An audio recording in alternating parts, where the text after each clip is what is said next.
Good morning everyone, hope you all are fine. Today we are going to discuss the topic process activities from basic software engineering of class 12. So let's start the topic process activities. It is a process of understanding and defining the needs of client. It should make the maximum use of capabilities of the people of organization. Process activities are the activities, or we can say the group of activities, which tells us how to utilize all the possible or all the available resources which we are having in the maximum greatest way, where we can utilize these resources and we can satisfy the customer needs in a very efficient and quick possible way. So process activities are those activities which are used while developing a software. So it is combining of different kind of activities, different activities, which are mainly four.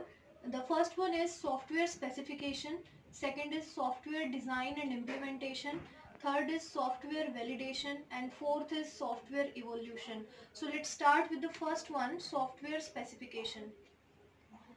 So software specification is the first process which is used to define what services are required from the system to be made. It is the most critical stage because any error at this stage can lead to a long-term effect on software. So software specification, as the name suggests, here we specify the requirements of user. Means this is the very first stage of the development of software. The team or any person from the team meets the client and collect all the requirements, try to find out what the user wants and collect all his requirements, and then we start developing a rough model of the project to be made or the software to be made. And this is the most critical stage also, because if we have any misunderstanding while collecting the requirements, means we have misunderstood the user's requirements, then it can lead to a long term error in the software, which will be affect the software in a long term way. So sometimes it can be very dangerous for the software, because it would not be easy to rectify that error in some cases. So this is the very critical and crucial stage. Here we need to give maximum time as much as we can give, and so that we can collect all the requirements in a proper, easy, simple manner, and conversation with the user to understand his needs. So we can collect these errors or these requirements, or we can specify this in several ways. Like there are four activities. First one is feasibility study, second is requirement analysis, third is requirement specification, and fourth is requirement validation. The first step is feasibility study. Feasibility study is something where we check whether the requirements or the needs of user are possible to be created or not, whether they are in budget or not. So we try to find out whether it is possible to make the software or fulfill his needs, or we cannot. So the first term is to check whether we can make the software or not.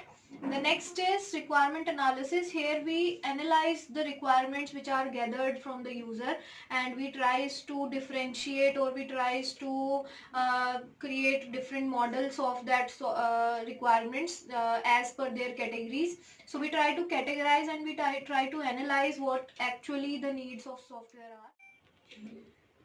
Next is requirement specification. Here the requirements which are analyzed and which are gathered from the user are specifically checked and categorized as per their specification.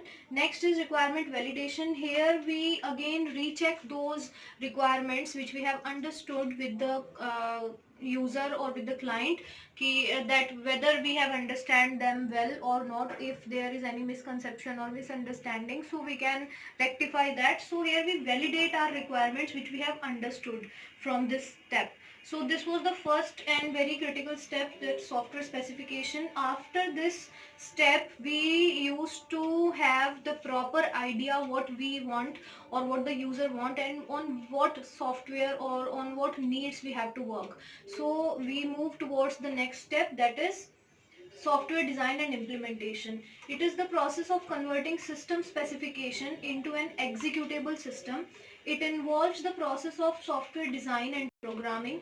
Software design is a description of the structure of software to be implemented, the data models and structure used by the system, the interfaces between system components and the algorithms used. So this is the actual stage where the coding or the programming of software starts to be done, and here we starts working as per the requirements given by the user. Here we starts developing algorithms and data models and different kinds of database and their interfaces, their actual programming. So here the actual coding and programming used to be happen. So there are mainly four activities involved in design process. First one is architectural design, where we used to draw a layout, a rough model of the software. Next is interface design, where we tries to create the user interface, means the pages or the look of the software which is going to be used by the user. The next is component design. Here we can combine two or more interfaces, means a component can be a group of two or more programs also. So here we design the components. The next is database design. This is the one where we design the back end of software. So we design the database using any query language like SQL and all.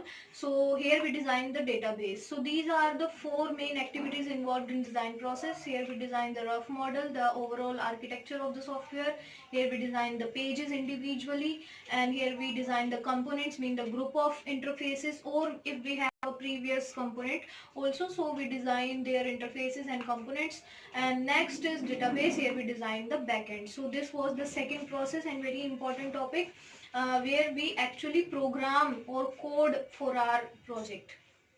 Third step of process activities is software validation. It is also known as verification and validation, means V&V stage. It is used to verify that software meets the specification and requirements given by the user. Validation may also include checking and testing process, such as inspection, reviews at each stage of development. So as the name suggests, software validation, here we used to validate whether our software is correct or not, because in the second stage we have coded our software, we have programmed that, and now we try to check whether it is meeting all the specification and requirements given by the user or not, and that is done by testing and checking and having reviews again from the user. So this is again very important topic. It is also known as V&V stage. So verification and validation. Verification is done by checking and validation is done by the reviews of user. So now it has different stages in testing process. The first one is unit testing or component testing also. Second is system testing, and third one is acceptance testing. Unit testing means we try to test each individual interface, each individual page or program, or the component also, means a particular component of our software. If we have prepared a chatting part of our software, so we tries to check the chatting part. If we have developed a billing process, so we try to check that billing part also. So individually and componently, or we can say individually and combinedly we test here. The second is system testing. Here we test the complete system on the basis of their platform, on the basis of interfaces and everything. So here we test the complete system which we have designed. And third one is acceptance testing. It is also very important. Acceptance testing is something where we provide values to the system. If we have prepared, suppose we have prepared a program for finding the areas of different shapes. So here we tries to test that software by providing values. Firstly, we will provide values like suppose any shape like triangle or rectangle in integer form. Then we tries to check our software by giving values in float numbers or decimal number. So we tries each and every component in all possible values which we can provide or which user can provide. So we tries to check our system whether it accepts the user input or not. So this is known as acceptance testing. It is all very important topic of your validation and verification process. So this was the third stage where we tries to find out the errors in the software and tries to rectify them and try to check whether our software is correct or as per the user's need or not. So the last topic of process activity is software evolution. It can also be termed as software maintenance. This is the final but iterative stage where the software is updated and maintained as per the increasing demands of users. So this is the final stage of process activities where we almost hand over the system to the user and tries to maintain that software uh, to meet the currently changing demands of user. So we tries to update software time by time and we tries to maintain the quality of the software time by time. So this is the final stage. It is also known as software maintenance also. So in the first step we used to collect all the requirements from user and we tries to validate them and we tries to study its feasibility and then we develop a coding or we actually program that software. In the third one then we tries to check the software as per the needs or as per the specification using several testing techniques, and in the fourth one we hand over that software to the user and tries to maintain its quality by updating it time to time. So these were four process activities, and don't confuse with process activities and the models which we have learned earlier like waterfall and iterative also. So those were the models which are based on using these activities. These are the basic activities which we used. If we use them one by one, so it creates a waterfall model. If we use them iteratively, though it creates a evolutionary model, and that goes on. So these are the activities, or you can say the basic activities of SDLC, software development life cycle. So these are the four activities which is used basically while developing a software. So this was the today's topic. I hope you get it well. In the next video we will start the next topic, that is agile methods. So till then, take care.